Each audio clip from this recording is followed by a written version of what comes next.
Hello, class. Our president today is the fifth president, James Monroe. And our first five presidents are all founding fathers. But James Monroe is going to be a bit older once he finally becomes president. That's because he has to kind of wait his turn. When he first tries to get into politics, he runs for Congress. And his opponent in Virginia is James Madison.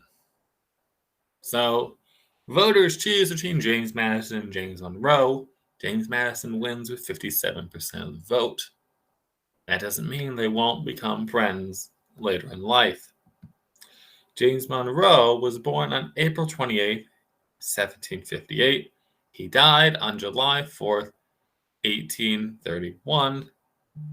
He was 73. He will be the last president to die on the 4th of July. His home state is Virginia.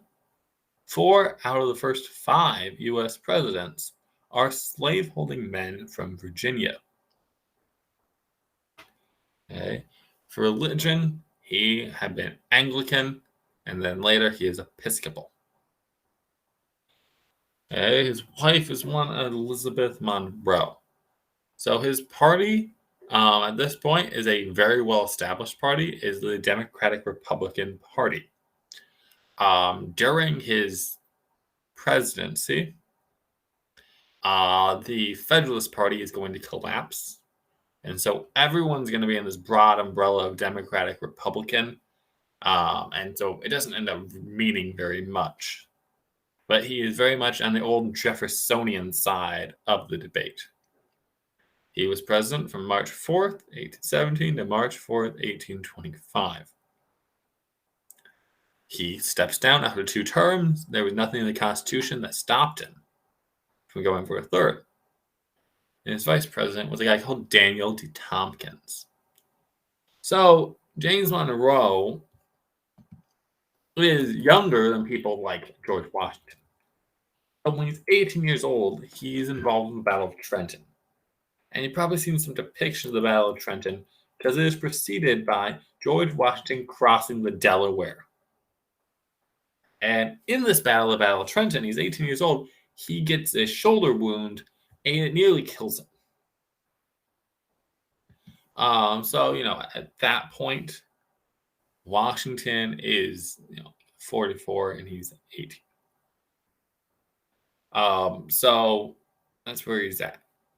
James Monroe will later become the governor of Virginia and its senator.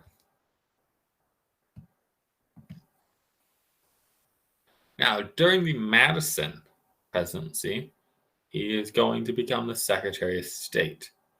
And there's going to be a point where the War of 1812 isn't going very well. James Madison needs a new Secretary of War.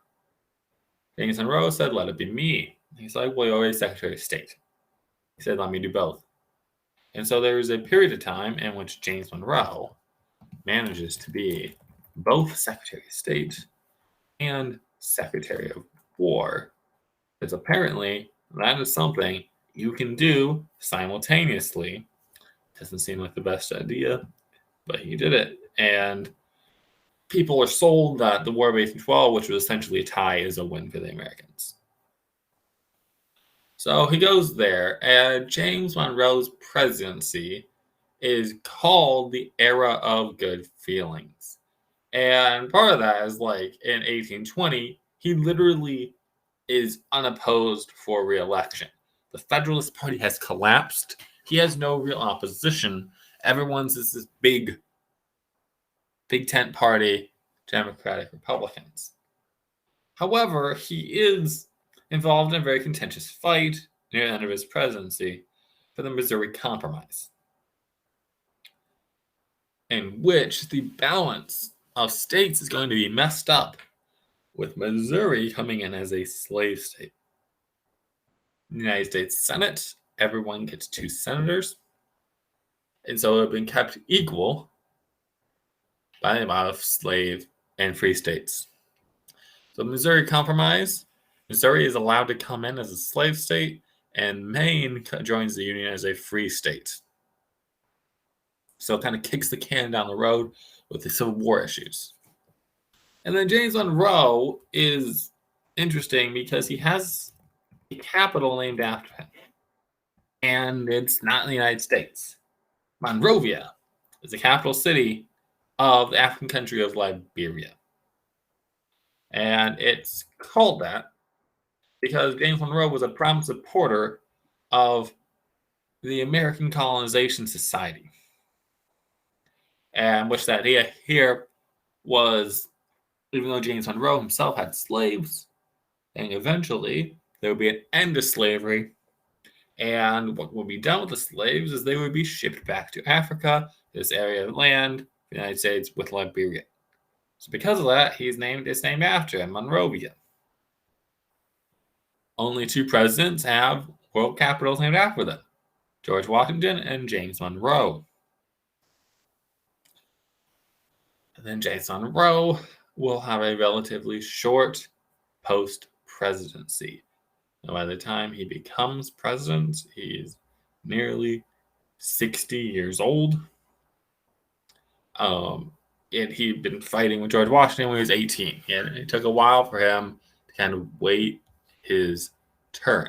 He's going to be the last of that founding father generation to be president.